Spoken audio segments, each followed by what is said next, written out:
Hey guys, ഒരു വൈകുന്നേരം ഇങ്ങനെ മുറ്റത്തിക്കനും കാത്തു നിൽക്കാൻ തുടങ്ങിയിട്ട് ഇപ്പോൾ 1 മണിക്കൂർ കഴിഞ്ഞു. വിളിക്കുമ്പോൾ എല്ലാം ഇപ്പത്താന്നൊക്കെ പറഞ്ഞ ആളെ കാണാമല്ല കേട്ടോ. റിച്ചുവിനോട് ഞാൻ പറഞ്ഞു എൻ്റെ ഇപ്പച്ചിക്ക് ഓട്ടം കിട്ടിയപ്പോൾ അങ്ങനെ പോയാവോ, നമ്മളെ പറ്റിച്ചെടാന്നൊക്കെ പറഞ്ഞപ്പോൾ എനിക്കും അങ്ങനെയൊക്കെയാണ് തോന്നുന്നതെന്ന് ഓനും പറഞ്ഞു കേട്ടോ. മുറ്റത്തേക്ക് ഇറങ്ങിയാൽ പിന്നെ ഇതാണ് അവസ്ഥ, മണ്ണ് വാരി കളിക്കുക, കല്ലെടുത്തെറിയുക.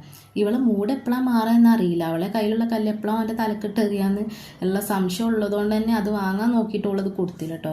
നമ്മൾ വരുമ്പോഴേക്കും ഏതായാലും നേരെ പോകും. അപ്പോൾ പിന്നെ എല്ലോടെ ലേറ്റൊക്കെ ഇട്ടിട്ട് വാന്ന് പറഞ്ഞപ്പോൾ റിച്ച് പോയി ലേറ്റൊക്കെ ഇട്ട് ഇറങ്ങി വന്നു. ഓന് കയ്യിലൊരു സഞ്ചി എടുത്തിട്ടുണ്ട്. നമ്മൾ അണ്ടി പെറുക്കാനാട്ടോ പോണത്. ഏതായാലും കാത്തുനിന്ന് മുഷിഞ്ഞപ്പോൾ ഒക്കെ എത്തിയിട്ടോ. ഓട്ടോറിക്ഷ കണ്ട പിന്നെ ഇഷമൊക്കെ ഒറ്റക്ക് കയറാൻ സമ്മതിച്ചില്ലെങ്കിൽ അവിടെ കിടന്ന് കരയും. ഓണ കുറ്റം കൊണ്ട് തന്നെ ഓളൊരു കാര്യം മറന്നു ഗൈസ്.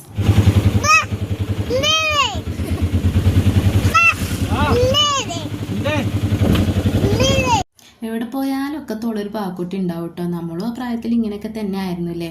അപ്പം ഞങ്ങളുടെ വീടിൽ നിന്നും കുറച്ച് ദൂരം മാത്രം പോയാൽ മതി കേട്ടോ. അതുകൊണ്ട് തന്നെ ഒരുങ്ങാനോ മാറ്റാനൊന്നും ഞങ്ങൾ നിന്നിട്ടില്ല. ഇട്ട ഡ്രസ്സിൽ തന്നെ അങ്ങനെ പോയിക്കാണ് കേട്ടോ. അപ്പോൾ നമ്മളെ വീട് വെക്കാൻ വേണ്ടിയിട്ട് കുറച്ച് സ്ഥലം വാങ്ങിയിട്ടുണ്ടായിരുന്നു.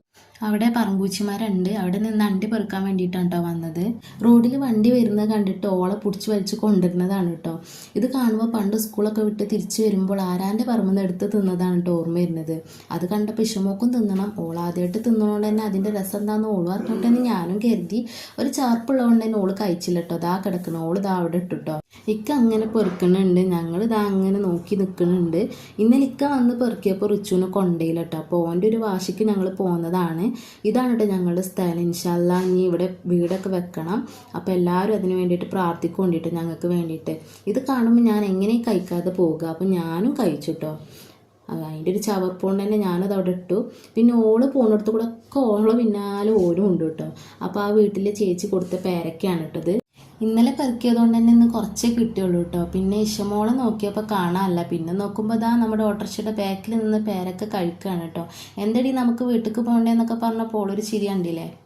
പിന്നെ നമ്മൾ 6:15 കഴിഞ്ഞിട്ടാണ് കേട്ടോ നമ്മൾ ഇങ്ങോട്ട് പോകുന്നത്. അപ്പോൾ ഇപ്പോൾ സമയം മഗ്‌രിബാങ്കൊക്കെ കൊടുത്ത് കഴിഞ്ഞിരിക്കണ്. അപ്പോൾ ഈ നേരം ആയതുകൊണ്ട് തന്നെ ഇനി വീട്ടിൽ ചെന്നാൽ ഇഷമോക്ക് ഭയങ്കര ചിത്താന്തായിരിക്കും കേട്ടോ.